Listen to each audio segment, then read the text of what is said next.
नमस्कार, स्वदेश एजेंडा देख रहे हैं आप और मैं हूं आपके साथ साक्षी। दरअसल पश्चिम बंगाल जहां सियासत हमेशा हाई वोल्टेज रहती है, आरोप प्रत्यारोप ऐसे जिससे सियासत चरम पर रहती है। दिल्ली बनाम बंगाल का नैरेटिव और बीजेपी टीएमसी का शक्ति प्रदर्शन। जाहिर है पश्चिम बंगाल का विधानसभा चुनाव इस बार न केवल भाजपा और टीएमसी में आर पार की लड़ाई है, बल्कि एक दूसरे के लिए वर्चस्व की जंग है। बंगाल चुनाव में बीजेपी और टीएमसी के बीच इस बार भी सीधी टक्कर है। बीजेपी की ओर से अमित शाह बंगाल में डेरा डाले हुए हैं, तो वहीं हर बार की तरह टीएमसी की ओर से मोर्चे पर ममता बनर्जी। नामांकन दाखिल करने का दौर चल रहा है। रोड शो, रैलियां और जनसभाओं में हुंकार है और ललकार भी। लेकिन जिस सबसे बड़े मुद्दे पर बंगाल में बवाल मचा हुआ है वो है एसआईआर। मालदा में 7 इलेक्शन ऑब्जर्वर को बंधक बनाए जाने की घटना ने एसआईआर पर विवाद और गहरा दिया है। आरोप प्रत्यारोप के बीच हालात ऐसे बने कि चुनावी प्रक्रिया पर ही सवाल उठने लगे। मालदा से लेकर अन्य जिलों तक एसआईआर को लेकर टकराव अब खुलकर सामने आ चुका है। ऐसे में एसआईआर विवाद अब सिर्फ एक प्रशासनिक मुद्दा नहीं रहा, बल्कि एक चुनावी नैरेटिव का अहम हिस्सा बन चुका है। बीजेपी से कानून व्यवस्था और निष्पक्ष चुनाव का मुद्दा बना रही है, जबकि टीएमसी से राजनीतिक स्टंट का करार दे रही है। अब सवाल यही है कि क्या एसआईआर का ये बवाल चुनावी नतीजों को प्रभावित करेगा या फिर ये सिर्फ सियासी शोर बनकर रह जाएगा। फिलहाल बंगाल की चुनावी रणनीति में एसआईआर एक नया हॉट टॉपिक बन चुका है, जिस पर चुनावी घमासान अब और तेज होता दिख रहा है। बंगाल की चुनावी सियासत के इसी हॉट टॉपिक पर करेंगे चर्चा, लेकिन उससे पहले देखते हैं ये रिपोर्ट।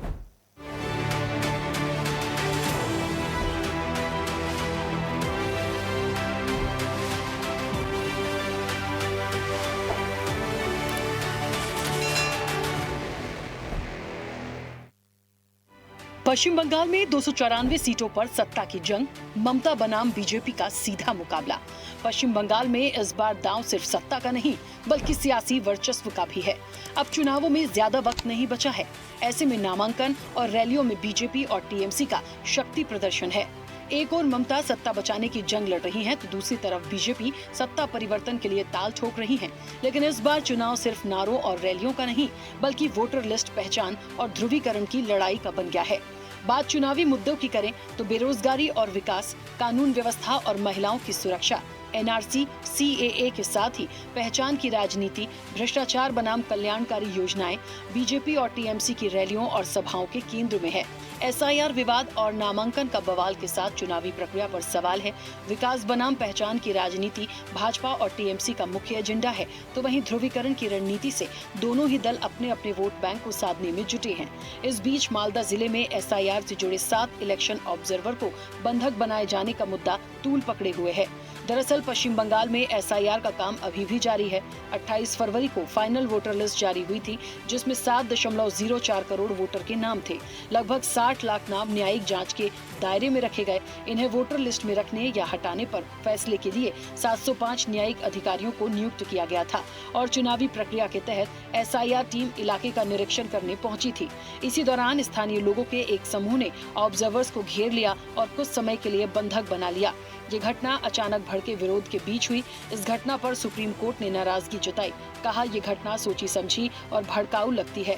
हमें पता है उपद्रवी कौन है। इनका मकसद न्यायिक अधिकारियों का मनोबल गिराना और चुनावी प्रक्रिया को बाधित करना है। तो वहीं मुद्दे पर सियासी आरोप प्रत्यारोप भी। मालदा की घटना पर भड़की ममता ने चुनाव आयोग और भाजपा पर निशाना साधा। कहा कि मेरी सारी शक्तियां छीन ली। घटना की जिम्मेदारी का ठीकरा अमित शाह पर फोड़ा। कहा वे लोगों की सुरक्षा की जिम्मेदारी निभाने में बार बार विफल रहे। बंगाल इस साजिश को बर्दाश्त नहीं करेगा। तो वहीं बीजेपी ने कहा कि ममता सरकार में जंगल राज की स्थिति है। ममता सरकार की जिम्मेदारी थी कि वो लोगों की सुरक्षा करे, लेकिन इसके बजाय वो रोहिंग्या के अधिकारों की रक्षा में लगी हैं। होम सेक्रेटरी आपनारा करेছেন, ডিজি আপনারা করেছেন, সিপি আপনারা করেছেন, এসপি আপনারা করেছেন, আইসি আপনারা করেছেন, বিডিও আপনারা করেছেন। তারা জানবে কি করে নতুন এসে কোথাকার কি জিওগ্রাফিক ডেমোগ্রাফি? বাংলার ডেমোগ্রাফি জানেন না আর আপনারা বলছেন ডেমোগ্রাফি চেঞ্জ হয়ে গেছে। টোটালটাই অমিত শাহ করিয়েছে। টোটালটাই চক্রান্ত অমিত শাহ ইলেকশন কমিশনকে দিয়ে তাকে রেজিগনেশন করতে হবে। आई डिमांड। आपकी तुष्टीकरण की राजनीति क्या अब संविधान कानून सर्वोच्च न्यायालय, इलेक्शन कमीशन इस सबसे ऊपर हो गई है। आपको यह लगता है कि आपका जंगल राज ऐसा होगा कि सभी संवैधानिक संस्थाएं, आम आदमी डर के नतमस्तक हो जाएगा? तो यह होने वाला नहीं है। संविधान को नष्ट करने वाली ममता बनर्जी, भक्षक ममता बनर्जी, गुंडों को आगे बढ़ाने वाली ममता बनर्जी क्या कहती है ये मायने नहीं रखता है। उनके शब्दों में वो वजन नहीं है कि जनता पश्चिम बंगाल की उन पर विश्वास करे। मायने ये रखता है कि जब ममता बनर्जी के नेतृत्व में टीएमसी के गुंडों ने अराजकता फैलाई, न्यायिक अधिकारियों को बंधक बनाया, संविधान को तार तार किया, तो इस देश की सर्वोच्च न्यायालय को हस्तक्षेप करना पड़ा। तो वहीं इस विवादित घटना के बीच नामांकन, रैलियों और सभाओं का दौर भी जारी है। केंद्रीय गृह मंत्री अमित शाह ने भवानीपुर में रोड शो किया, कहा कि अगले 15 दिन बंगाल में रहूंगा, ममता को घर हराना है, टीएमसी को जड़ से उखाड़ फेंकने, जनता को बिना किसी डर के वोट देना चाहिए। शाह ने कहा कि कोई भी गुंडा बंगाल के मतदाताओं को रोक नहीं सकता, जिस पर टीएमसी ने जोरदार पलटवार किया। टीएमसी के गुंडे वोट नहीं करने देंगे। मैंने कहा है इस बार कोई डरना मत, कोई गुंडे की औकात नहीं है जो बंगाल के वोटर्स को रोकता। इस बार भय मुक्त होकर वोटिंग करना है और सिर्फ हराना नहीं है, टीएमसी को मूल समेत उखाड़ कर बंगाल की खाड़ी में फेंक देना है। भाइयों बहनों, जिस प्रकार से बंगाल में भ्रष्टाचार का शासन हो गया, टोलबाजी फैल गई, सिंडिकेट ने बंगाल की जनता का जीना हराम कर दिया है और घुसपैठ इतनी बढ़ा दी कि पश्चिम बंगाल का अस्तित्व ही खतरे में आ गया है। और ममता जी की सरकार से सारे लोग परेशान हैं। बांग्लादेशी घुसपैठियों को जिस ढंग से बढ़ावा दिया गया, हिंदुओं को अपमानित किया गया, आज वो सारा हिसाब चुकता करने का लोकतंत्र में सबसे बड़ा अवसर चुनाव का होता है। ऐसे में यशस्वी प्रधानमंत्री के नेतृत्व में जब देश आगे बढ़ रहा है और माननीय गृह मंत्री के नेतृत्व में सभी घुसपैठियों सहित सभी प्रकार के आपराधिक तत्वों पे कार्रवाई हो रही है, ऐसे में जनता का रुझान भाजपा के साथ है। एसआईआर करके वैलिड वोटर को वो 60 लाख वोटर, 1 लाख 2 लाख नहीं, 60 lakh voter, valid voter, mapped voter को आप हटा रहे हैं। आप ऑलरेडी 6 डेज बाकी है नॉमिनेशन के, अभी कभी भी एडजुडिकेशन में अपील के नहीं आ सकते, उनको आप हटा रहे और उसके साथ साथ आप बाहर का वोटर जो यूपी बिहार के हैं उनको आप फॉर्म 6 से लगा रहे। तो ये 2 pronged अप्रोच इन लोग यूज कर रहे हैं। पश्चिम बंगाल में बीजेपी और टीएमसी ने एक दूसरे के खिलाफ आरोपों की सूची यानी चार्जशीट जारी कर चुनावी लड़ाई को नैरेटिव की जंग में बदल दिया, जिसमें टीएमसी के 15 साल के शासनकाल को नाकाम और विफल बताया गया है। ममता सरकार पर आरोप है कि राज्य पर गिरोहों का कब्जा है, जिसका जवाब आरोप पत्र के जरिए टीएमसी ने भी दिया, जिसमें टीएमसी के आरोप पत्र में बीजेपी के पतन की बात कही। टीएमसी का तर्क है कि बंगाल में कल्याणकारी योजनाओं का विस्तार देश के बाकी राज्यों से ज्यादा है। ममता ने केंद्रीय एजेंसियों के राजनीतिकरण पर भी सवाल उठाए हैं। कुल मिलाकर कहा जा सकता है कि बंगाल में इस बार चुनाव सिर्फ सत्ता का नहीं बल्कि सियासी अस्तित्व का है। टीएमसी के लिए सत्ता बचाने की चुनौती और बीजेपी के लिए इतिहास रचने का मौका। अब फैसला जनता के हाथ में है, दीदी या बदलाव। ऐसे में देखना होगा कि सियासी वर्चस्व की जंग में दीदी का किला बचेगा या परिवर्तन की आंधी चलेगी। चैनल हेड आरपी श्रीवास्तव के साथ प्रमोद श्रीवास्तव की रिपोर्ट।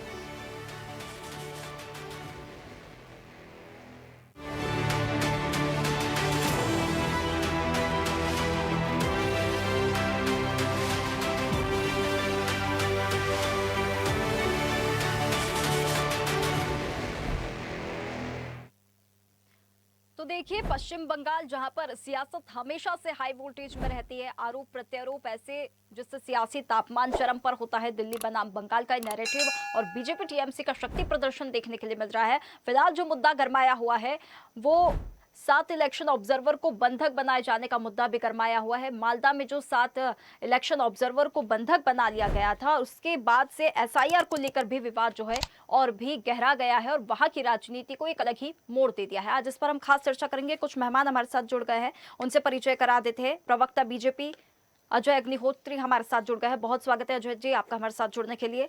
कांग्रेस प्रवक्ता अनिल शर्मा हमारे साथ जुड़ गए हैं। बहुत स्वागत है अनिल जी आपका हमारे साथ जुड़ने के लिए। कुछ देर में टीएमसी के नेता एहतशाम उल हक हमारे साथ जुड़ेंगे, उनका भी बहुत स्वागत है। राजनीतिक विश्लेषक डॉक्टर आर के शुक्ला हमारे साथ जुड़ गए, बहुत स्वागत है आर के शुक्ला जी आपका हमारे साथ जुड़ने के लिए। वरिष्ठ पत्रकार के तौर पर सुमन भटनागर हमारे साथ जुड़ गए हैं, बहुत स्वागत है सुमन जी आपका भी हमारे साथ जुड़ने के लिए। चर्चा की शुरुआत सबसे पहले अजय जी आप ही से करना चाहेंगे, क्योंकि ये जो मुद्दा गरमा गया है, ये जो मालदा में घटना हुई है, 7 इलेक्शन ऑब्जर्वर को बंधक बना लिया गया है, इसका जिम्मेदार कौन है? मालदा में ये जो घटना हुई है, चुनाव प्रक्रिया जो है चल रही है, रैलियां चल रही है, रोड शो चल रहे हैं, लेकिन उससे पहले ये जो हृदय विदारक घटना इसे कहेंगे, ये जो घटना हुई है उसका जिम्मेदार कौन है? ममता बनर्जी या चुनाव आयोग? ये बड़ा सवाल खड़ा हो रहा है इसी बीच। देखिए, आपको ये तो पता होगा कि पश्चिम बंगाल का अभी एसआईआर का जो व्यवस्था चल रहा है, यहाँ पे ये पूरी व्यवस्था जो है सुप्रीम कोर्ट के तत्वावधान में चल रही है। अब यहाँ पे जजों की नियुक्ति हुई है और यहाँ पे एसआईआर की जो हियरिंग है वो हियरिंग हो रही है कि किनका नाम रहना चाहिए, किनका नाम यहाँ से डिलीट होना चाहिए। ऐसे अवस्था में यहाँ जो डॉक्यूमेंट्स, क्योंकि इन्फिल्ट्रेशन पश्चिम बंगाल में काफी समय से मुद्दा रहा है, क्योंकि यहाँ पे बांग्लादेश का बॉर्डर जो है वो खुला हुआ है काफी समय से, और राज्य सरकार की यहाँ पे आप ये कहिए कि नॉन कॉपरेशन की वजह से यहाँ पे जो बेड़ा लगाने का काम, जो यहाँ पे गार्ड करने का काम, ये काफी समय से अटका पड़ा है। तो एक बड़ा क्षेत्र जो है वो खुली अवस्था में है जहाँ से इन्फिल्ट्रेशन होता आ रहा है। अब ऐसे अवस्था में काफी लोग, जो लोग यहाँ पे इन्फिल्ट्रेट कर चुके हैं, उनका नाम कई तरीकों से, क्योंकि वो लोग एक विशेष समुदाय के हैं और वो विशेष समुदाय के वोट एक विशेष पार्टी को करने की आदी है, तो इसलिए वो लोग चाहते हैं कि उनका नाम रहे यहाँ की जो रूलिंग पार्टी। अब ऐसे अवस्था में वो लोग क्या कर रहे हैं, इन लोगों को, जिन लोगों का नाम वहां पे नहीं होना चाहिए, लिस्ट में नहीं होना चाहिए, जिनका नाम वहां से महामान्य सुप्रीम कोर्ट के निर्देशानुसार जो लिस्ट बन रही है उनसे बात जा रहा है नाम, उनसे नाम अलग हट रहा है, तो ये लोग वहां पे जाके प्रतिवाद कर रहे हैं कि हमारा नाम वहां पे होना चाहिए और अपना नाम क्यों नहीं होगा। ऐसे अवस्था में अभी भी जब हियरिंग चल रही है उसी बीच हमारा नाम वहां आना चाहिए, ऐसा बोल के उन लोगों ने घेराव किया, और घेराव करके उन्होंने कल रात को 7 जन, जिसमें महिला भी थी, महिला जज भी थी, उनको उन्होंने करीबन 8 घंटे तक ना उनको खाना दिया, ना उनको पानी दिया, ना उनको कहीं आने जाने दिया, ना उनको वॉशरूम तक जाने दिया। ऐसे अवस्था में उनको रोके रखा। आप जान रही हैं कि अभी भी हमारे राज्य की मुख्यमंत्री जो है ममता बनर्जी, वो अभी होम मिनिस्टर है, और उनके व्यवस्था के तहत ये ऐसा छूट वहां पे दिया जा रहा है कि भाई आप लोग जो इच्छा है वो कीजिए। सिर्फ ये घटना कल रात की है, सिर्फ यही नहीं, आज अमित शाह जी की रैली में भी आपने देखा होगा किस तरीके से जब रैली दिन में जा रही है तो टीएमसी रूलिंग पार्टी के गूंस आके ये एक बड़ी खराब व्यवस्था पश्चिम बंगाल में चल रही है, जिसमें गुंडा राज के तहत यहाँ पे किस तरीके से सत्या हत्याने की व्यवस्था पिछले बार भी निर्वाचन में इन्होंने की थी और इस बार भी वो करने की कोशिश कर रहे हैं। लेकिन इस बार सुप्रीम कोर्ट ने ये देखा है और उन्होंने कहा है कि भाई जो यहाँ पे जिस तरीके से जो नाम वगैरह है वो नाम होना चाहिए। निर्वाचन तो निर्वाचन के दिन की बात है, लेकिन उसके पहले ये जो व्यवस्था है, लिस्ट वाली व्यवस्था, जिनमें कुछ ऐसे लोगों का, तत्वों का नाम आ गया है जो यहाँ के सिटीजन है ही नहीं, उनका नाम लिस्ट में उन लोगों ने चढ़वा दिया है, तो इसलिए इन नामों को कटना चाहिए वहां से, और उन जिनका नाम डिलीट भी हुआ है उसके बावजूद भी हियरिंग के चांसेस दिए गए हैं और हियरिंग हो रही है। लेकिन ऐसे समय में भी गुंडागर्दी करके वहां पे जोर जबरदस्ती, कल रात को तो ऐसा आलम था जब सेंट्रल फोर्सेस उनको रेस्क्यू करके लेके जा रही है, वैसे समय में भी हमला हो रहा है। आपने वीडियो फुटेजेस देखे होंगे, सबके पास है।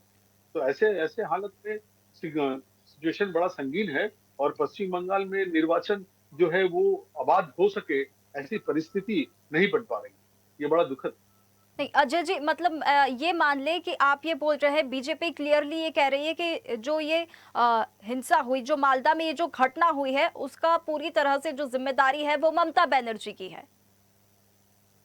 100%। इसमें कहीं कोई इफ एंड बट नहीं है, इसमें कहीं पे भी कोई इफ एंड बट नहीं है। ये सारी की सारी, ये जितनी भी अराजकता हो रही है, जितनी भी गुंडागर्दी हो रही है, ये सारा इसका जिम्मेवार सिर्फ एक पार्टी है, वो है तृणमूल कांग्रेस, जिनकी नेत्री है ममता बनर्जी और उनके बाकी नेता ये सारा काम करवा रहे हैं। बिल्कुल। अभी जो एफआईआर हुआ है, जो काउंसिलर के नाम में एफआईआर हुआ है, अभी आज जो एफआईआर हुआ है, वो टीएमसी के काउंसिलर है, जिन्होंने 2 दिन पहले भी इलेक्शन ऑफिस के सामने दंगा करवाया, और ये भी जो दंगा हुआ इसमें भी वहाँ के ठीक है। काउंसिलर दो अहम मुद्दे तो अगर हम जनप्रतिनिधि पूरे के इस ऐसा चर्चा के पॉइंट की अजय जी अगर हम बात करें तो सबसे पहला यही लेकर चल रहा है कि बंगाल में जो ये मालदा में ये हिंसा हुई है, ये जो उपद्रव हुआ है, उसका जिम्मेदार कौन है। दूसरा अब सवाल ये है कि चुनाव आयोग के कंट्रोल में प्रशासन होने की जो ममता बनर्जी की जो दलील है उसमें कितना दम है, क्योंकि ममता बनर्जी कह रही है कि तृणमूल कांग्रेस का भी ये कहना है और ममता बनर्जी का भी कहना है कि आपने तबादले कर दिए हैं, नए अधिकारी लाए हैं, इसमें हमारी कोई जिम्मेदारी नहीं है, जो भी हिंसा हुई है उसमें हमारी कोई जिम्मेदारी नहीं है पूरा। और सुप्रीम कोर्ट ने खैर फटकार लगाई है, सुप्रीम कोर्ट ने कहा है कि आप ऐसे जिम्मेदारी से बच नहीं सकते, लेकिन ममता बनर्जी यहाँ तो साफ कह रही है कि अधिकारी हमारे नए नहीं है, यहाँ पर नए लाए गए हैं, उन्होंने तो साफ साफ पीछे हाथ कर लिया है। तो आप कैसे कह रहे हैं कि यहाँ पे ममता बनर्जी पूरी तरह से जिम्मेदार है? देखिए, आपको बताएं, ये आप समझिएगा कि एडमिनिस्ट्रेशन एक प्रोसेस होता है। आपने ऊपर का धड़ा चेंज किया, लेकिन ये शरीर का दिमाग नहीं है जो आपने सिर्फ दिमाग चेंज कर दिया। यहाँ दिमाग के बाद दिमाग है। यहाँ पे नीचे अभी भी जितने ऑफिसर बैठे हुए हैं, जितने यहाँ पे सीआई बैठे हुए हैं, आईसी बैठे हुए हैं, जितने सब इंस्पेक्टर्स बैठे हुए हैं, उनके नीचे भी जितने लोग बैठे हुए हैं, ये सारे प्रभावित लोग बैठे हुए हैं। तो ऐसे जो लोग यहाँ बैठे हुए हैं, वो लोग चुपचाप हैं। और वहां के नीचे के वहां पे लोकल एडमिनिस्ट्रेशन में आप ये हम भूल जाने से नहीं होगा कि वहाँ काउंसिलर भी आते हैं, वहाँ नीचे एडमिनिस्ट्रेशन में पंचायत भी आती है, पंचायत प्रधान भी आते हैं, और उनका सीधा प्रभाव जो है, आपको ये जान के बड़ी हैरत होगी कि एक एक थाने ऐसे हैं जिस थाने को असिस्टेंट सब इंस्पेक्टर एसओसी चलाता है। वहां पे सब मिलाकर एक गांव जिसकी संख्या 500 की है, उसको वहां 25 थाना स्टाफ मिलकर चलाते हैं। तो ऐसे में अगर 500 लोग उस थाने पे हमला करते हैं, तो वो थाने के पास में सिर्फ थाना छोड़ के भाग जाने के सिवाय दूसरा कोई रास्ता नहीं है। मैं गोसाबा का बात करता हूँ आपको, जो गोसाबा एक यहाँ के हमारे एक ऐसा क्षेत्र है जो कि बहुत सेंसिटिव क्षेत्र है। मैं उस थाना की आपको बात करता हूँ, नाम ले लेकर आपको मैं बताता हूँ। तो ऐसे में जहां पे अगर पॉलिटिकल पार्टी ये सोच ले कि हम कोऑपरेट नहीं करेंगे, तो पहले इंसान नौकरी के पहले अपनी जान की अमान चाहता है, पहले उसकी जान बचे, उसके बाद उसकी नौकरी है। तो वो अपने थाने में बैठा हुआ है चुपचाप, मरने कौन जाएगा। यहाँ पे राष्ट्रीय यंत्र जिनके साथ में इस तरीके का व्यवहार कर रहा है, तो वो क्या कर सकते हैं। वो लोग भी चुपचाप अपनी जगह पे बैठे हुए हैं, और जो लोग पहले से भी प्रभावित हैं उनसे, उनको भी अभी तक नहीं हटाया गया है। जो ओसी हैं, जो सब इंस्पेक्टर हैं, उनको नहीं हटाया गया है, तो वो लोग उनके हिसाब से काम कर रहे हैं। ये तो पूरा जब तक परिवर्तन नहीं होगा नीचे तक, तब तक इस तरह की घटनाएं जो है वक्त को देखने मिलेगी यहाँ पश्चिम बंगाल। ठीक है, ठीक है। अनिल जी, देखिए ये जो मुद्दा गरमाया हुआ है, अब मालदा की जो हिंसा हुई है, इसे लेकर हम चर्चा कर रहे हैं कि इसका जिम्मेदार कौन है। जिस प्रकार से आपने अजय जी की प्रतिक्रिया सुनी, उन्होंने साफ तौर पर यहाँ पर कह दिया है कि जो ममता बनर्जी है वही इसे लेकर जिम्मेदार है। लेकिन ममता बनर्जी के जो बयान है उससे तो साफ यहाँ पर नजर आ रहा है कि उन्होंने तो पलड़ा अपना पूरा तरीके से झाड़ दिया है। उन्होंने कहा कि नए अधिकारी यहाँ पर आ गए, इसमें हमारी कोई जिम्मेदारी नहीं है। कांग्रेस इसे कैसे देख रही है कि इसका जिम्मेदार कौन है? अनिल जी, अनम्यूट कर लीजिए। जी साक्षी जी, देखिए भारतीय जनता पार्टी का एजेंडा बिल्कुल क्लियर है। उसे ये केन पेटेड किसी भी तरह से सत्ता हत्यानी, और सत्ता हत्यानी के लिए ये किसी भी एजेंडे को अपना सकते हैं, किसी को भी आरोपित कर सकते हैं। ये बहुत आज नई बात नहीं है कि किसी भी राज्य में देख लीजिए, जहां भी इन्हें चुनाव लड़ना होता है, कोई ना कोई खेला इस प्रकार का करते हैं और आरोप दूसरी पार्टी पे लगाते हैं। हर राज्य में जहां इनकी सरकार नहीं होती, वो गुंडा राज नजर आता है। एसआईआर की प्रक्रिया को, अगर ये एसआईआर की प्रक्रिया के अनुसार बात करना चाहते हैं, बांग्लादेश सटा हुआ है, तो पश्चिम बंगाल में ये चाहते हैं कि वहां घुसपैठ हो रही है। लेकिन एक छोटा सा सवाल ये भी खड़ा होता है कि संविधान की किस प्रक्रिया के तहत, किस अनुच्छेद के तहत एसआईआर की ये प्रक्रिया हुई, जिसमें 2003 से मैपिंग या 2002 से मैपिंग करने का कार्यक्रम चला। तो जितना मैंने पढ़ा है संविधान के हिसाब से, वहां इस प्रकार की कोई प्रक्रिया नहीं अपनाई जाती। निर्वाचन आयोग से भी जब लोगों ने आरटीआई के तहत ये पूछा गया क्या ये व्यवस्था है, तो उन्होंने साफ मना किया। रही बात वोटों को खत्म करने की, अगर वो नागरिक है तो उसका वोट क्यों नहीं बढ़ेगा? अधिकारियों के ट्रांसफर करने का जो खेल है ये पूरे देश में चल रहा है।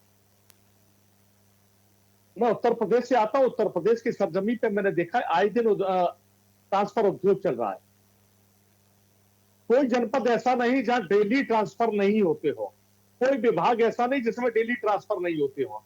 निर्वाचन आयोग तो इनकी कठपुतली बना हुआ है, तो बड़े अधिकारियों का ट्रांसफर करके पूरी एडमिनिस्ट्रेशन को चेंज कर देना, ये कहां तक ठीक है? अगर आपको वहां अगर एडमिनिस्ट्रेशन पूरा चेंज कर दिया, आप कहते कि इंस्पेक्टर अलग था, ऐसा ही अलग है, कुछ थाने चौकी वो लोग चला रहे हैं, तो भैया ये स्थिति तो आपके जहां आपकी सरकार है वहां भी चल रही है। स्वास्थ्य विभाग के देख लीजिए, सीएससी कैंपस को चलाने वाले कौन है? चपरासी या कंपाउंडर? जिम्मेदारियां बीजेपी सरकार जिम्मेदारियों से बचना चाहती है। वास्तविकता यह है कि ये केवल ठीकरा फोड़ना चाहते हैं, और हिंदू मुस्लिम वाला जो खेल है, ये एक समुदाय की बात करते हैं खुलकर, जो है एक समुदाय पर ये निशाना साधते हैं। अब इनके कितने मुखौटे हैं ये देखने को मिलेगा कि उत्तर प्रदेश के अंदर आते हैं तो ये पसमानदा मुस्लिमों के हितैषी बन जाते हैं, किसी अन्य प्रदेश में जाते हैं वहां मुसलमानों के हितैषी बन जाते हैं, 3 तलाक पर मुसलमानों के। लेकिन जिस प्रदेश में चुनाव होता है वहां हिंदू मुस्लिम वाली लड़ाई कराने का काम करते हैं। तो इस मिलाकर जवाब में देखिए साफ तौर पर मतलब कांग्रेस से कहना चाह रही है कि जो मालदा में घटना हुई है उसके जिम्मेदार कौन? चुनाव आयोग। देखिए, भारतीय जनता पार्टी खेल खेल रही है पूरी तरह से, स्पष्ट है, इसमें कुछ कहने की दो राय नहीं। आप कहीं भी देख लीजिए, मैं अनिल शर्मा कहे या कांग्रेस कहे, ये जरूरी नहीं है, पूरा देश इस बात को देखता है कि ये किस प्रकार का खेल खेलते हैं। डिवाइडेड रूल अपनाने की इनकी पॉलिसी है। ठीक है और अजय जी। जी जी अजय जी, देखिए ऐसा है कि कांग्रेस इन बातों को कह रही है, लेकिन ये प्रदेश जहां पे पहले कांग्रेस का राज हुआ करता था, उसके बाद वामपंथियों का राज हुआ, और उसके बाद फिर कांग्रेस का, जो तृणमूल कांग्रेस, जो कांग्रेस का ही बाई प्रोडक्ट के हिसाब से यहाँ पे अपनी सरकार लेकर आई। यहाँ पर एक चीज स्पष्ट देखने को मिल रहा है कि यहाँ किस तरीके से चारों तरफ अराजकता हो रही है, उसके ऊपर कांग्रेस एक शब्द नहीं बोलेगी। क्यों नहीं बोलेगी? क्योंकि कांग्रेस को सिर्फ एक चीज दिखाई पड़ता है, वो है कि भारतीय जनता पार्टी को किस तरीके से बदनाम करना है। आज जहां जहां भारतीय जनता, आज मुद्दा कश्मीर का था, यहाँ हम लोग कश्मीर का मुद्दा नहीं लाना चाहते थे, तो बंगाल का मुद्दा है, लेकिन वहां भी लंबे समय से धारा 370 किस तरीके से उसका उपयोग हुआ, किस तरीके से वहां कश्मीरी पंडित बनाए गए, किस तरीके से वहां अत्याचार हुआ, ठीक है, कांग्रेस नहीं जानती, कांग्रेस ने एंजॉय किया, इसको एंजॉय किया। हम बीच में नहीं बोल रहे थे, शर्मा जी, हमने आपके बीच में नहीं बोला, आपका भी समय आएगा। अब देखिए कैसे इनको कैसे तकलीफ हो रही है, अनिल शर्मा जी को कैसे तकलीफ हुई, अब कैसे तकलीफ हुई जब उनके बारे में कहा गया, कैसी तकलीफ हुई उनको, तो ये जरा वो बर्दाश्त करें, जरा सुने, फिर उनका वक्त आएगा वो बोले। तो कांग्रेस ने आज तक एंजॉय किया, भाइयों को डरा कर रखा। ठीक है अनिल जी, आपके पास फिर से आऊंगी, बिल्कुल अजय जी आपके पास भी फिर से आऊंगी। शुक्ला जी देखिए, ये जो पूरा मामला चल रहा है, 2 प्रतिक्रियाएं सामने आई है। बीजेपी की तरफ से बिल्कुल ये साफ कह दिया गया है कि ममता बनर्जी ये जो घटना हुई है उसके जिम्मेदार है। कांग्रेस ने यहाँ पर साफ तौर पे कह दिया चुनाव आयोग इसका जिम्मेदार है। सबसे बड़ा सवाल ये खड़ा हो रहा है कि इसकी जिम्मेदारी लेगा कौन, क्योंकि ये जो ममता बनर्जी के भी बयान यहाँ पर सामने आ रहे हैं, उन्होंने पूरी तरह से यहाँ पे पलड़ा झाड़ लिया है, लेकिन ये जो झड़प, ये जो हिंसा हुई है, 7 इलेक्शन ऑब्जर्वर को बंधक बनाए रखा और इतने घंटों तक ना खाना पानी कुछ भी नहीं किया, और अभी एसआईआर की प्रक्रिया चल रही है, नामांकन की यहाँ पर चल रही है, रोड शो चल रहे हैं, स्पीच में इस प्रकार की अगर हिंसा सामने आएगी तो फिर आगे क्या नतीजे इसके आएंगे, ये तो बहुत भयावह स्थिति में ना बदल जाए।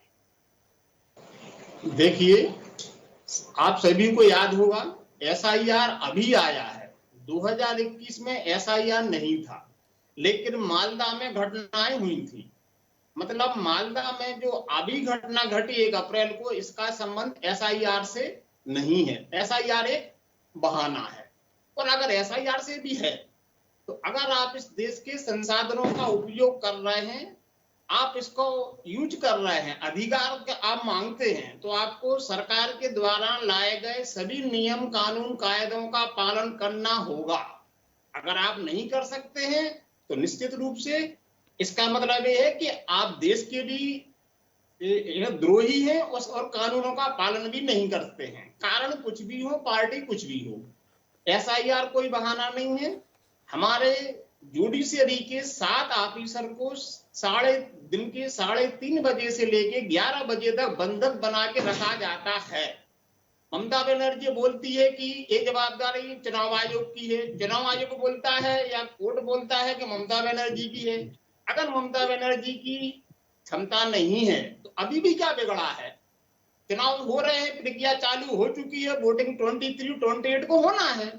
आप बोलो क्या भाई हमें संविधान पे विश्वास नहीं है, ना हमें जुडिशरी पे विश्वास है, ना हमें भारतीय संविधान पे है। फिर आप जिन पे विश्वास करते हो उनको नहीं शुक्ला जी, फिर मैं ये समझना चाहूंगी ममता बनर्जी ने जो बयान दिया है, फिर मैं उस बयान के मायने समझना चाहूंगी कि ममता बनर्जी ने जो कहा है कि चुनाव आयोग के कंट्रोल में प्रशासन होने की जो बात कही है, जो दलील जो उन्होंने ममता बनर्जी ने दी है, उसमें फिर कितना दम है? क्योंकि उन्होंने साफ कह दिया हमारी ये जिम्मेदारी नहीं है। देखिए मैडम, चुनाव आयोग कोई अपने आप में ये है ना, उसकी अपने कर्मचारी नहीं है। जो भी लोकल एडमिनिस्ट्रेशन होता है, जिस भी स्टेट का होता है, उन्हीं के साथ में लेके वो कार्य करता है। तो चुनाव आयोग पे आप पूरी जवाबदारी नहीं डाल सकते। आप वहां के आज भी मुख्यमंत्री हैं, आपको जनता ने चुना था, तो आपकी जवाबदारी आज भी है। जब तक नई सरकार का शपथ ग्रहण नहीं हो जाता है, तब तक कानून व्यवस्था बनाए रखने की जिम्मेदारी वर्तमान सरकार की होती है। इस नाते ममता बनर्जी पूरी तरह इस कांड के लिए जवाबदेह है। अब ये कांड हो क्यों रहे हैं, आप थोड़ा सा समय दीजिए। आप देखें इस बार बंगाल के चुनाव पूरी तरीके से ध्रुवीकरण के आधार पर हो रहे हैं। पूरे बंगाल में दो बन चुके हैं, एक बीजेपी का, एक टीएमसी का। और ये बात बिल्कुल सही है, टीएमसी की इस बार पोजीशन अच्छी नहीं है। कांग्रेस पार्टी, वाम दल जितना स्ट्रांग होंगे, ममता बनर्जी उतनी कमजोर हो रही है। साथ साथ में ओबीसी फैक्टर को भी भूलना नहीं चाहिए, हुमायूं कबीर का फैक्टर भी इंपॉर्टेंट है। ये सारी चीजें ममता बनर्जी को अंदर ही अंदर तोड़ रही हैं। उन्हें एहसास हो रहा है कि हमारी सरकार खिसक रही है। आप देखिएगा ज्यों-ज्यों चुनाव की डेट आएगी, वोटिंग की डेट आएगी, और घटनाएं घटेंगी। मालदा अभी आपको दिखाई दिया, इसलिए मैंने पहले ही कहा था कि एसआईआर इसकी वजह नहीं है। 21 में भी मालदा में घटनाएं घटी थी, अभी भी घटनाएं घट रही हैं, इनकी और बढ़ेंगी। क्योंकि जो वर्तमान सरकार है, और चूंकि वेस्ट बंगाल का इतिहास रहा है कि वहां चुनावी घटनाएं होती हैं, इस बार भी होगी। अब चुनाव आयोग लेवल पे उस पर कंट्रोल कर पाता है, जो उसकी क्षमता पर निर्भर करेगा। बिल्कुल मतलब इस बार अगर हम देखें तो दो नैरेटिव शुक्ला जी सेट हो गए, एक बीजेपी वर्सेस टीएमसी हो गया है, और इसके साथ ही अगर हम बात करें तो वोटर लिस्ट बनाम पहचान की ये दो लड़ाई देखने के लिए मिल रही है। कोई वोटर लिस्ट नहीं है मैडम। जो वहां के नागरिक हैं तो आपको अपने डॉक्यूमेंट प्रोड्यूस करना पड़ेंगे। वेस्ट बंगाल हो या मध्य प्रदेश हो या यूपी हो, अगर सरकार की सुविधाएं आपको चाहिए, सरकारी संसाधनों पर, देश के संसाधनों पे आप अधिकार मांगते हो, तो आपको कागज दिखाना पड़ेंगे। यहाँ पैनल में बैठा कोई भी आदमी हो, उसको भी दिखाना पड़ेंगे। मैं भी तैयार हूँ, मेरा भी एसआईआर हुआ, मैंने भी दिखाए। जिनके नाम कटे, मतलब कहीं ना कहीं उनमें फॉल्ट है, वही गलत है। भाई कितने सारे लोग वेस्ट बंगाल में 7 करोड़ के आसपास पब्लिक रहती है, यानी कितने लोगों के नाम कटे हैं। मतलब ये कहीं ना कहीं इनके डॉक्यूमेंटेशन में कमी है, और कमी है तो आपको निश्चित रूप से बाहर किया जाएगा, किया जाना चाहिए। ठीक है सुमन जी, थोड़ा सा ये पूरा मामला आपसे थोड़ा सा समझना चाहेंगे, क्योंकि सबसे बड़ा मुद्दा हमारा जो है अभी मालदा में जो हिंसा हुई है उसको लेकर है, उसका जिम्मेदार कौन है। सारी प्रतिक्रिया सामने आ गई है, कोई ममता बनर्जी को बोल रहा है, कोई चुनाव आयोग को जिम्मेदार ठहरा रहा है। यहाँ पर शुक्ला जी ने भी कह दिया है कि इसमें एसआईआर को लेकर इसमें कुछ मुद्दा ही नहीं है, क्योंकि पहले भी ये घटनाएं हो चुकी है, अब भी ये घटनाएं हुई है। मतलब और ये तबादले की भी जो बात है यहाँ पर निकल रही है, ममता बनर्जी ने भी जो बोल दिया कि हमारी जिम्मेदारी नहीं है, तबादले आपने किए, नए अधिकारी आपने बैठाए हैं, तो मतलब क्या ये घटनाएं होती रहेंगी क्या? देखिए, चुनाव तो 5 राज्यों में हो रहे हैं, केरला में, तमिलनाडु में, पुडुचेरी में, पश्चिम बंगाल में, असम में, लेकिन सबसे ज्यादा शोर चर्चा पश्चिम बंगाल की है। भाजपा और टीएमसी दोनों के लिए इस बार नाक का सवाल बना हुआ है। भाजपा ने अपनी पूरी ताकत झोंकी हुई है। आपने बयान पढ़ा होगा, कल अमित शाह ने कहा कि मैं 15 दिन अब बंगाल में रहने वाला हूँ। मोदी जी की भी करीब करीब 1 से 1.5 दर्जन रैलियां जो हैं और रोड शो वहाँ तैयार हो रहे हैं, जो होने हैं। बिल्कुल। इससे अंदाजा लगा सकते हैं आप कि भाजपा इस चुनाव को लेकर कितनी सीरियस है और कितनी ताकत से लड़ने वाली इस चुनाव को। दूसरी ओर टीएमसी का तो वजूद का सवाल है। 3 बार सरकार बना चुकी है, 4थी बार की लड़ाई लड़ रही है वो। अगर ममता जीत जाती है इस बार भी, तो विपक्ष का सबसे बड़ा चेहरा होंगी वो, और हो सकता है विपक्ष को एकजुट करने में भी उनका चेहरा बहुत बड़ा रोल निभाए। और अगर भाजपा जीतती है वहां से इस बार, अगर चमत्कार हो गया, क्योंकि पिछले चुनाव में 21 में करीब 77 सीटें, 77 सीटें ले गई थी भाजपा वहां से, जबकि टीएमसी के बाद 213 थी।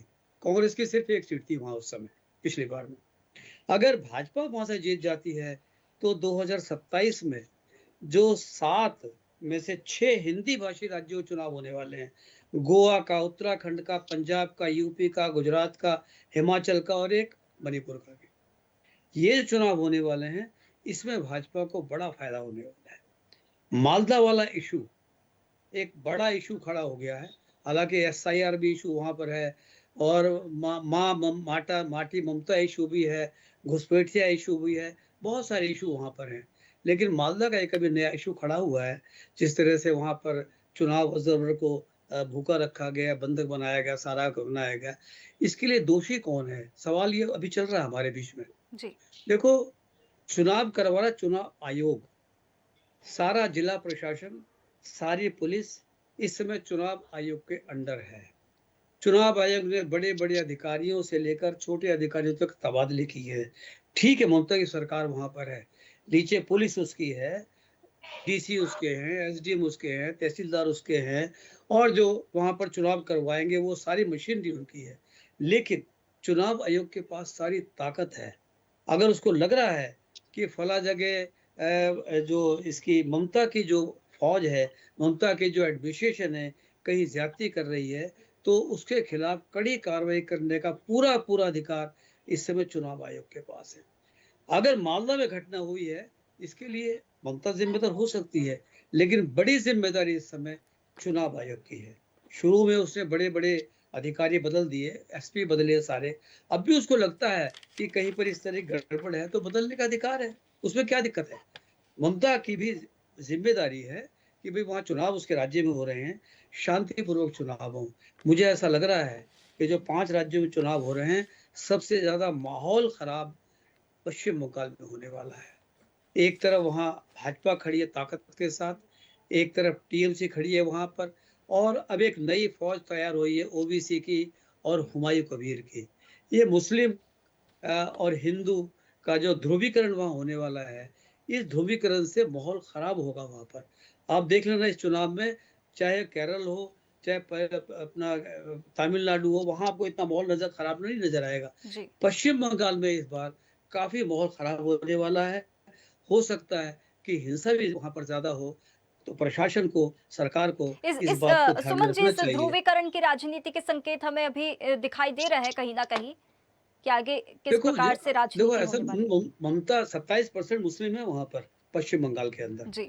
और मुस्लिम की कई विधानसभा क्षेत्रों में बड़ी भूमिका है जीत हार में।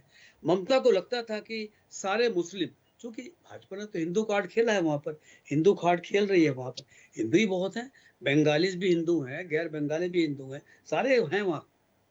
लेकिन मुस्लिम का कार्ड जो है वो इस समय ओबीसी और हुमायूं कबीर जो खेल रहे हैं। हालांकि पहले तो मुस्लिम कार्ड कांग्रेस का होता था और कांग्रेस के साथ आमतौर में मुस्लिम जाया करते थे, लेकिन कांग्रेस अब उसकी मौजूदगी ना के बराबर है। अब जिसकी 1 सीट विधानसभा में वहां हो, उसकी मौजूदगी को क्या मान सकते हैं। इस समय भी बड़े टूटे हुए मन से कांग्रेस चुनाव लड़ रही है वहां पर।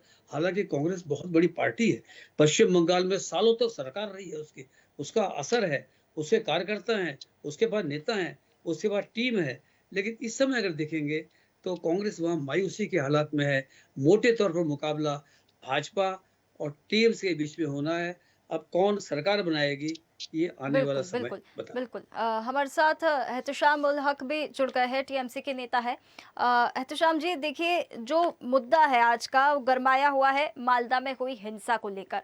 अब इसका जिम्मेदार कौन है, ये सबसे बड़ा सवाल खड़ा हो रहा है। जिम्मेदार ममता बनर्जी या जिम्मेदार चुनाव आयोग? देखिए सोनाक्षी जी, सबसे पहले चौहान जी सबको नमस्कार। जितने पैनल बैठे हुए हैं, कल का विषय जो कल की घटना जो हुई है पश्चिम बंगाल के मालदा जिले में जो कालियाचक स्थित में हुई है, मैं उस घटना की निंदा मजम्मत करता हूं। जो इस तरह से साथ समझ लिया हमारे जजों को मतलब बंधक बना के रखा गया, काफी समय और रोड को ब्लॉकेज किया गया है, तो मैं उसकी कड़ी निंदा मजम्मत करता हूं। जिसने भी किया ये गलत किया है। और इसका अब आप देखिए कि इसका जिम्मेदारी और इसकी जो पूरा समझ लिए ये घटना जो हुई है, इसकी जिम्मेदारी चुनाव आयोग को लेनी पड़ेगी। इसलिए जब से चुनाव की घोषणा हुई है, चुनाव जैसा कि अभी हमारे सुमन भटनागर जी बहुत अच्छे ढंग से एक्सप्लेन कर रहे थे कि अभी चुनाव आयोग के हाथ में तमाम प्रशासन, तमाम आधिकारिक समिति उनके हाथों में, उन्हीं के इशारों पर काम कर रही है। तो ये पूरा घटना की जिम्मेदारी चुनाव आयोग को लेनी पड़ेगी और उन्हीं के वजह कर इतनी बड़ी घटना घटी है। अगर समझ लिए, देखिए एसआईआर हुआ है, एसआईआर 12 राज्यों में हो रहा है, लेकिन पश्चिम बंगाल को स्पेशल तौर पर टारगेट किया गया।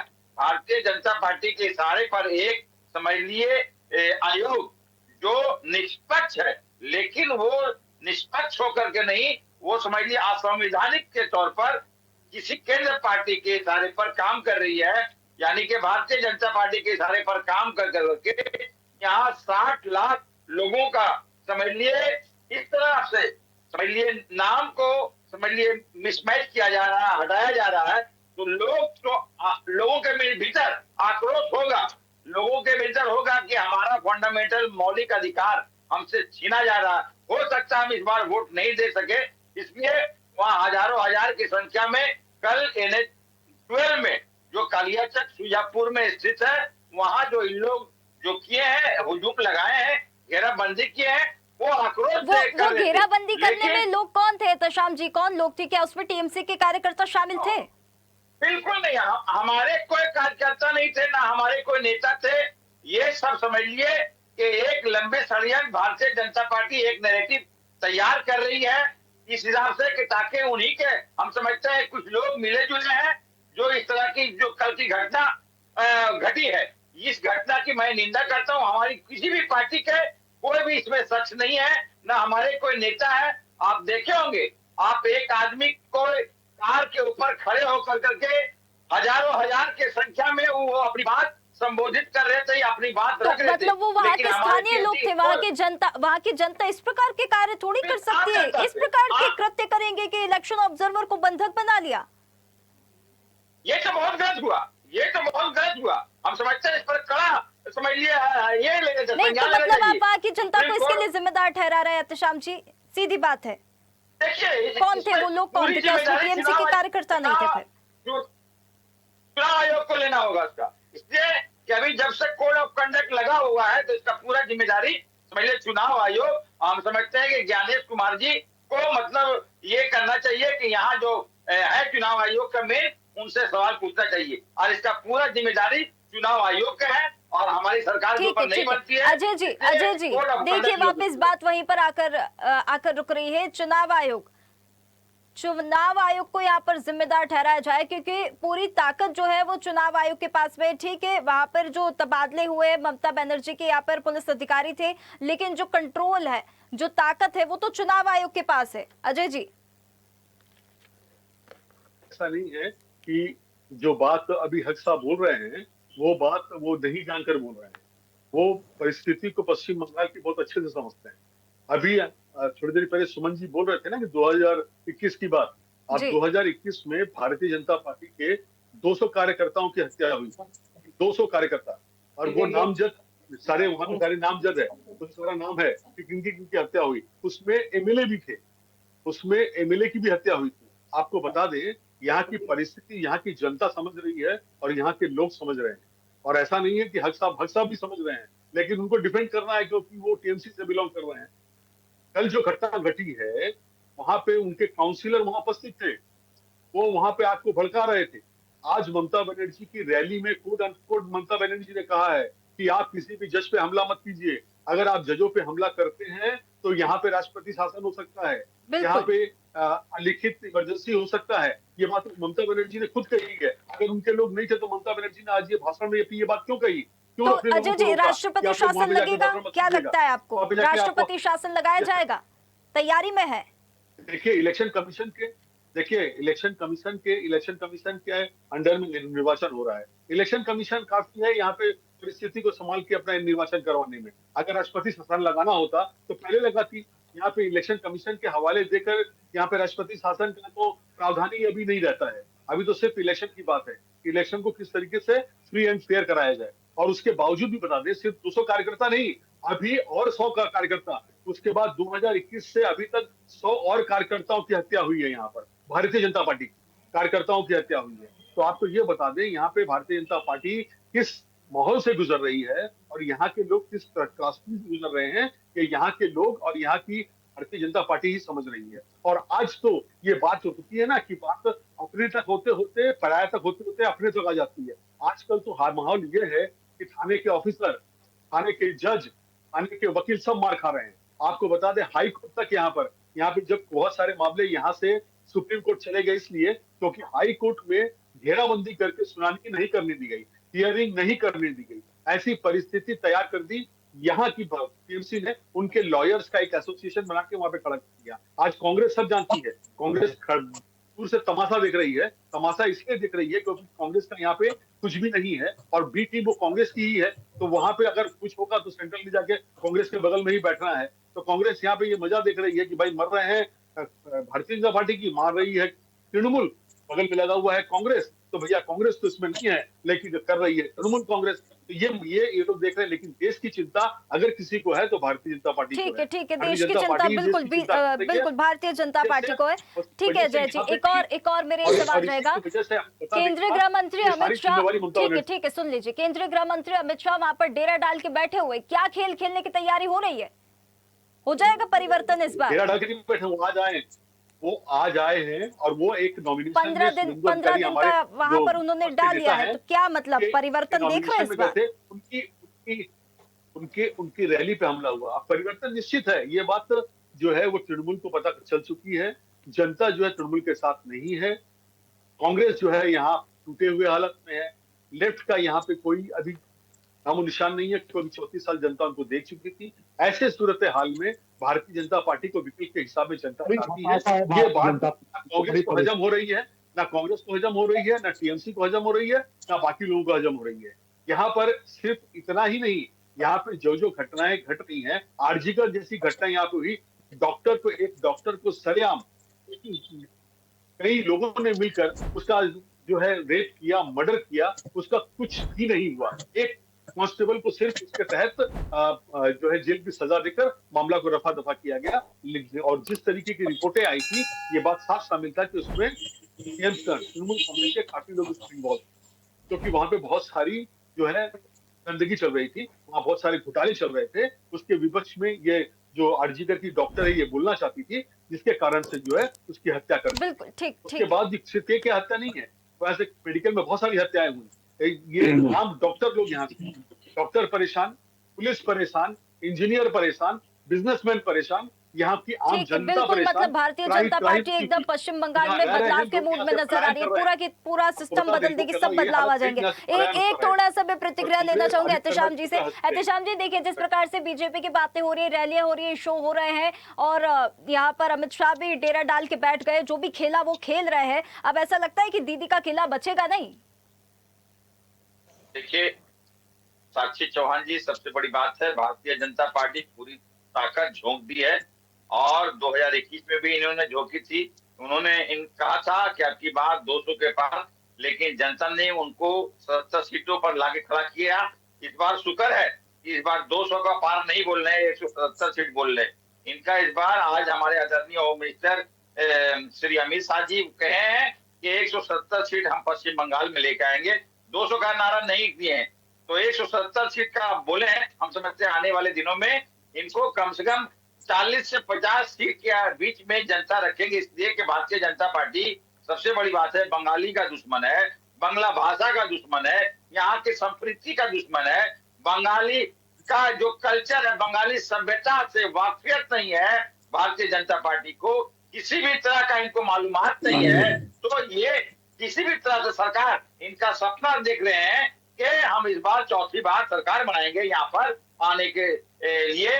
इनको सरकार कभी नहीं बन पाएगी और चौथी बार, माफ कीजिएगा, चौथी बार फिर से ममता बनर्जी, हम लोग चौका मारने जा रहे हैं। एक बार चौहान जी, हम लोग इस बार डायरेक्ट बाउंड्री मार रहे हैं और ममता बनर्जी को कम से कम 226 सीट ला करके देंगे, इसलिए कि हमारे पश्चिम बंगाल में 94 योजनाएं हमारे 10 करोड़ से ऊपर जनता जो है हमारी ममता बनर्जी ने किए हैं। भारतीय जनता पार्टी। ठीक है तुषार जी, एक प्रतिक्रिया मुझे अनिल जी से भी लेनी है। आपने जो बात कही है उस पर मुझे एक प्रतिक्रिया अनिल जी से भी लेनी है। अनिल जी, इस बार तो बाउंड्री पार है बॉल, जिस प्रकार से आपने तेशाम जी की बात सुनी, इस बार से तो बाउंड्री पॉल है।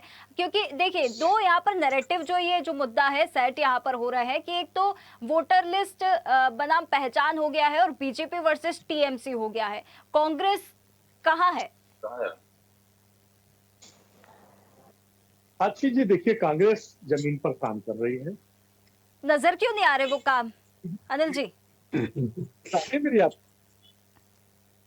जी, भारतीय जनता पार्टी एक नैरेटिव सेट करना चाहती है कि ये देश की हितैषी है, लेकिन अगर ये बात कही जाए, इनसे पूछा जाए मणिपुर जब जल रहा था तब कहाँ थे, हरियाणा जब जल रहा था तब ये कहाँ थे, तब देश की बात नहीं थी, और जनपदों में जब प्रदेशों में जब ये हत्याएं होती हैं तब इनका कहाँ होते हैं, मध्य प्रदेश के अंदर जहरीले पानी से लोग मरते हैं तब इन्हें देश की याद नहीं आती है।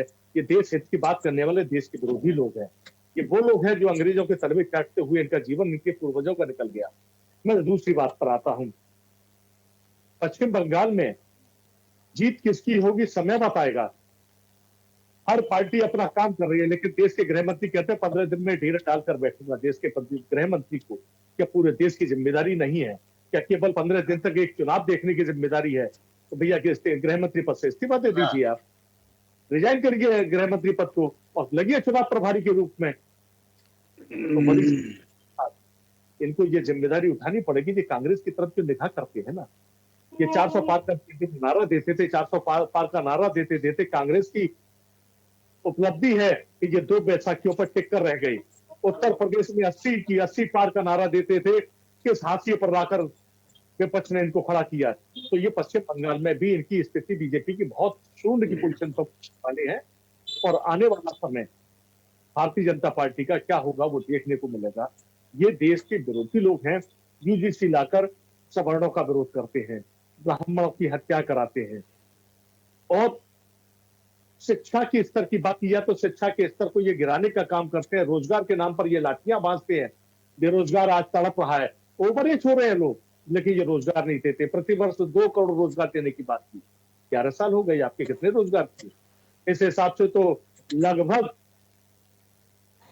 22 करोड़ लोग जो है रोजगार पा जाने, लेकिन आपकी सरकार ने कितने रोजगार दिए? आप रोजगार जिस प्रदेश में भी राज्य चुनाव होता है 500 रुपए का सिलेंडर की घोषणा करते हैं। क्या मध्य प्रदेश में 500 का मिला? उत्तर प्रदेश में 500 का मिला? हरियाणा में 500 का मिला? राजस्थान में 500 का मिला? आपके कितने राज्यों में आपने 500 का सिलेंडर दिए? पश्चिम बंगाल में लेकिन अनिल जी, मेरा सवाल ये था कि कांग्रेस कहाँ पे नजर नहीं आ रही है, और ये सारी चीजें तो ठीक है, जो सत्ता में पार्टी रहेगी उसके ऊपर जिम्मेदारी है, वो तो करेगी ही करेगी, लेकिन आप लोगों का कुछ यहाँ पर सेट है, कुछ प्लान बना के चल रहे हैं, आप कुछ तैयारी की है यहाँ पर? आप कह रहे हैं कि ग्राउंड लेवल पर काम हो रहा है, क्या काम हो रहा है? थोड़ा सा कुछ तो हिंट दीजिए। चोरी छुपके काम हो रहा है क्या कुछ अनिल जी? मतलब क्या काम हो रहा है? आपने कहा ग्राउंड लेवल पर काम हो रहा है, क्या काम हो रहा है? थोड़ा सा कुछ तो हिंट दीजिए कि क्या काम कर रहे हैं आप लोग वहां पे। कांग्रेस है कहाँ? नजर ही नहीं आ रही। बीजेपी वर्सेस टीएमसी चल रहा है, मुझे तो ऐसा लग रहा है। देखिए, ये केवल हवा बनाने का काम है। बीजेपी का एक मोटिव है, करना चाहती है टीएमसी बनाम बीजेपी, जिससे क्या होगा कि ये हिंदू मुस्लिम वाला कार्ड खेलने का काम करे। ऑब्वियसली इनका भी टीम के रूप में ये वोट कटवा का करती। कांग्रेस अपनी ग्राउंड लेवल पर काम करे, उसका रिजल्ट देखने को मिलेगा आपको चुनाव परिणाम के बाद। बिल्कुल, ठीक है, ठीक है। सुमन जी, आपसे एक प्रतिक्रिया यहाँ पर मैं लेना चाहूँगी। क्यों ये जो प्रतिक्रिया मैंने सुनी है अनिल जी की भी तरफ से, मुझे विज़न में थोड़ी-सी क्लैरिटी यहाँ पर मिल नहीं पाई है। लेकिन अब जो ये जो लड़ाई हो रही है, ये अब सत्ता की लड़ाई नहीं, अब ये वर्चस्व की लड़ाई यहाँ पर जो बंगाल में हो रही है, वो वर्चस्व की लड़ाई यहाँ पर देखी जा रही है। अगर वाक़ई में दीदी का किला जो है, वो अगर ढह जाता है, तो फिर क्या होगा? और यदि बच जाता है, तो फिर क्या होगा? क्या परिवर्तन देखने के लिए यहाँ पर मिलेंगे? देखो, इस बार पश्चिम बंगाल में भाजपा एक बड़ी चुनौती बनकर खड़ी हुई है टीएमसी के सामने। दीदी का किला 15 साल से कायम है, उनका झंडा लहरा रहा है। इस बार भाजपा उसके लिए खतरा बन सकती है, इसमें कोई दो राय नहीं है। लेकिन टीएमसी की ताकत को भी कम करके नहीं आंका जा सकता।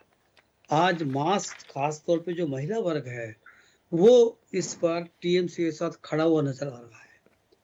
ठीक है, भाजपा ने बड़ी ताकत झोंकी है और इस बार हमें लग रहा है कि 77 को क्रॉस करके वो आगे जाएगी। कितना आगे जाएगी ये तो आने वाला समय बताएगा।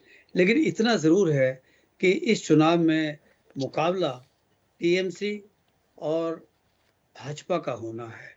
दो लेफ्ट और कांग्रेस दोनों हाशिए पर आने वाली हैं। हालांकि अभी भी हाशिए पर हैं, लेकिन इस चुनाव में दरअसल मैं वही कह रहा हूँ ना, कांग्रेस के पास बहुत ताकत है। बड़ी कितने सालों तो मुख्यमंत्री रहे इनके, सिद्धार्थ शंकर राय से लेकर दुनिया भर के। लेफ्ट ने तो लंबे अरसे तक शासन किया यहाँ पर, 20 साल से ऊपर। इसके बावजूद आज हाशिए पर है, इसलिए कि इस बार सारी ताकत सिमट गई है भाजपा और टीएमसी दोनों खेमों के पास। बिल्कुल। ये बाकी विपक्षी दल जो है उनके लिए सोचने का मुद्दा है।